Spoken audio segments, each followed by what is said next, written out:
మీ ఎలాంటి వ్యాపార ప్రకటనలకైనా వెంటనే మా ఛానల్ సంప్రదించండి. శ్రీ గురుభ్యో నమ. హరి ఓం. శ్రీ మహాగణాధిపతయే నమ. శ్రీ మహాసరస్వత్యై నమ. శ్రీ గురుభ్యో నమ. హరి ఓం. అగజానన పద్మార్కము గజానన మహర్నిశం అనేకదం తం భక్తానాం ఏకదం తముపాస్మహే. వందే శంభుముమాపతిం సురగురుం వందే జగత్కారణం వందే పన్నగభూషణం మృగధరం వందే పశూనాం పతిం వందే సూర్యశశాంకవక్నినయనం వందే ముకుందప్రియం వందే భక్తజనాశ్రయం చ వరదం వందే శివం శంకరం. 2025 సంవత్సరం డిసెంబర్ నెల 3వ రాశి మిథున రాశి. ఈ మిథున రాశి పరిస్థితి ఏమిటి అంటే, ఈ మిథున రాశికి గురువు, కేతువు, రవి, కుజుడు 4 గ్రహాలు పూర్తిగా బాగున్నాయి. గురువు ద్వితీయంలో ఉన్నాడు, ధనస్థానంలో ఉన్నాడు. అయితే డిసెంబర్ నెల 5వ తారీఖుకి గురువు 1వ స్థానానికి వస్తున్నాడు. ఈ 1వ స్థానానికి గురువు రావటం, కుజుడు 6వ ఉన్నాడు, బాగానే ఉన్నాడు. గురువు వల్ల మాత్రం చాలా కష్టాలు ఎక్కువగా ఉన్నాయి. చదువుకునే పిల్లలకి, ఉద్యోగం చేసుకునే వాళ్ళకి, విదేశాలకు వెళ్ళే వాళ్ళకి చాలా నష్టాలు ఎక్కువగా కనబడుతున్నాయి. ఎందుకంటే వాక్కు చాలా విశేషమైంది.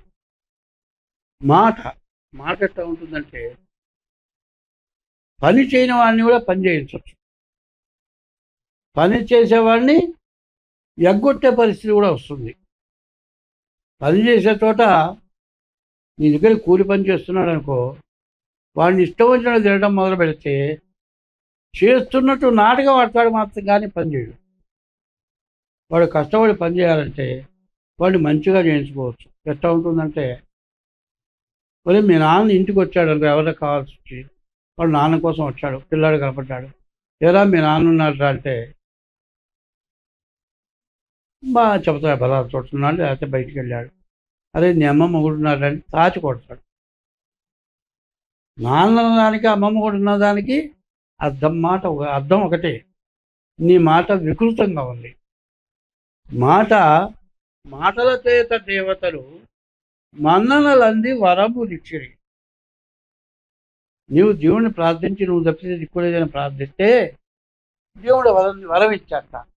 మాటల చేత మానినులు మన్ననలంది మనములిచ్చిరి. మాటలు చెప్పి, బో నీ అంత అందగతే లేదు, నువ్వు తప్పితే నేను వదలను, నువ్వు లేకపోతే నేను చచ్చిపోతాను, నువ్వు ఉండాల్సిందే, నీ అంత మనిషి ఎవరు దొరకరు, నువ్వంటే నాకు చాలా ఇష్టం అని ఎంబడబడి మాటలు చెబుతుంటే అది మనసు ఇచ్చేస్తుంది. మాటల చేత మానినులు మన్ననలంది మనములిచ్చిరి. అట్టి మాటలు నేర్వకున్న అవమానము న్యూనము మానభంగము. మంచిగా మాట్లాడటం నేర్చుకోవాలి. మంచిగా మాట్లాడితే ఏదైనా చేయగలుగుతాం, ఏదైనా సాధించగలుగుతాం. ఇంత ప్రతివాడికి ఎట్లా ఉంటుందంటే, నువ్వు అని ఇట్లా చూపించడం మొదలు పెడితే నిన్ను 3 వేలు చూపిస్తున్నారు. గుర్తుపెట్టుకోవాలి. మంచిగా ఎటువంటి దుర్మార్గుడినైనా సరే మంచిగా మార్చుకునే అవకాశం బాగా ఉంటుంది. కాబట్టి ఈ రాశి వాళ్ళకి గురువు, రవి, కుజుడు బాగున్నారు, కేతువు బాగున్నాడు.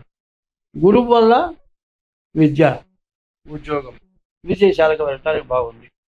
నేను చెప్పా కదా అని నీకు బాగుందయా, బాగా మార్కులు వస్తాయి, బాగా ర్యాంక్ వస్తుంది, నువ్వు బాగా చదువుతావు, నీకు బాగా ఉద్యోగం వస్తుందని చెప్పంటే పుస్తకాలు మూల వారేసి కూర్చున్నావు అనుకో, మొత్తం పోతుంది. అట్లాగే అవసరమైన టైంలో జాగ్రత్తగా చదువుకోవాలి, జాగ్రత్తగా ఉండాలి, మంచిగా బతకటం నేర్చుకోవాలి.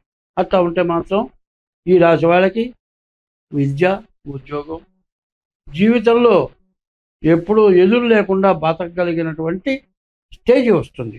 కాబట్టి అట్లా బతకాలి అనుకుంటే ఈ రాశి వాళ్ళు మీరు ఏ వృత్తిలోనైనా సరే అందరితో మంచిగా మాట్లాడటం నేర్చుకోవాలి. వ్యాపారస్తులు ఉన్నారు. వ్యాపారస్తులు చాలామంది ఎక్కువ మంది వైశ్యాసే ఉంటారు. వాడిని తెలుసుంటే కూడా ఏం మాట్లాడు, మంచిగా మాట్లాడతాడు. వాడు సిట్టి వాడే నోరు ఊసిపోతాడు. కానీ వాడి వ్యాపారం వాడు చేసుకుంటాడు. అట్లాగే మరి వాక్సిద్ధి, నోరు మంచిదైతే వాడన్నట్ట ఎవరి ఈ ఊరు మంచిదేనా అన్నట్ట, వాడన్నట్ట నీ నోరు మంచిదైతే ఈ ఊరు మంచిదేనాయా అన్నట్ట. అట్లాగే నోరు సరిగ్గా ఉంటే భారతదేశంలో ఎక్కడైనా ఏ దేశంలోనైనా బతకటానికి అవకాశం ఉంది. కాబట్టి ఈ గురువు ఈ రాశి వాళ్ళు చాలా బాగున్నారు. తర్వాత రెండోది కుజుడు. కుజుడు వల్ల వచ్చేది భూమి, బాగా పంటలు పండుతాయి. సరిగా చెప్పాలి అంటే ఇవాళ మనకున్నటువంటి పరిస్థితుల్లో ఈ వర్షాభావం, విపరీతమైన వర్షాలు కురిసి పంట చేతికొచ్చి కోతకొచ్చి వరి కంకులు వేసి కంకులు బాగా బలం వచ్చి తలకాయ బరువై గర్భిణీ స్త్రీ పొట్ట మొయ్యలేకుండా ఎట్లా ఉంటుందో వరి చేలు అట్లా ఉంటాయి. అట్లాంటి టైంలో వర్షం వల్ల మరి చెట్లన్నీ కూడా వరి చేలన్నీ కూడా పక్కగా పడిపోయినాయి. బతకడానికి తినడానికి బియ్యం కావాలి. రైతు సంపాదిస్తే రైతు పెడితే మనం తింటాం. అటువంటి పరిస్థితి పూర్తిగా దెబ్బతిన్నది. మరి రైతు అంటే ఎట్లాంటి వాడో ఒక చిన్న విషయం చెబుతా. ప్రతివాడికి కూడా అమ్మ అన్నం పెడుతుంది. మీ అమ్మ అన్నం పెట్టదురా అంటే ఎవడు ఒప్పుకోడు. మా అమ్మ నాకు అన్నం పెడుతుంది. అన్నం కాదు, ప్రత్యేకమైన ఇష్టమైనవన్నీ చేసి మా అమ్మగా పెడితే ఎవరు పెట్టరు. వెళ్ళామని కూడా ఇది అంటాడు. నువ్వేం పెడతావు, మా అమ్మ పెట్టినట్టు అంటాడు. అమ్మ మొట్టమొదటి గురువు, మొట్టమొదటి దైవం. మరి పొట్ట చూసేది తల్లి, మూట చూసేది భార్య. అటువంటి తల్లి అన్నం పెట్టాలంటే ఇంట్లో అన్నీ కావాలి. పప్పు, ఉప్పు, బియ్యం, కూరలు అన్నీ కావాలిగా. ఇవన్నీ ఎక్కడి నుంచి వస్తాయి? భూమి నుండి పంట పండితేనే వస్తాయి. నీకు ఒడ్లు కావాలి, కందులు కావాలి, మినుగులు కావాలి, శనగలు కావాలి, అన్నీ కావాలి. ఇవన్నీ కావాలంటే అన్నీ భూమి నుంచే వస్తాయి. ఒక్క సంవత్సరం గ్రాసం ఇంట్లో పెట్టుకుంటే 6 నెలలు ఎప్పుడు పుచ్చిపోతాయి.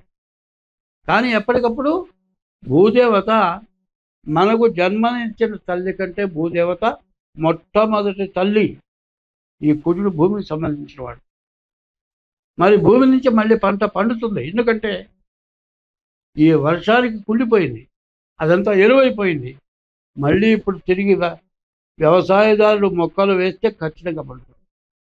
వ్యవసాయదారులు బాగా గుర్తుపెట్టుకోవాలి ఇప్పుడు. ఎందుకంటే ఎప్పుడుగా చూడండి, మొక్కంతా కుళ్ళిపోయి నేలంతా బాగా ఇదైపోయి ఎండిపోయిన తర్వాత మళ్ళీ మొక్క వేస్తే బ్రహ్మాండమైన పంట పడుతుంది. ఒకప్పుడు కృష్ణానది పొంగి వరదలు వచ్చేవి, పంటలు పోయేవి.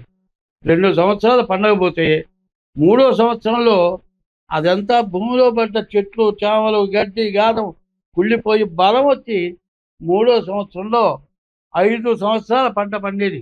రైతు అన్నవాడైతే ఇది ఖచ్చితంగా కనుక్కుంటాడు, ఇది నిజం. కాబట్టి ఈ భూదేవత మీకు ఫలించే లక్షణాలతో బాగా ఉంది.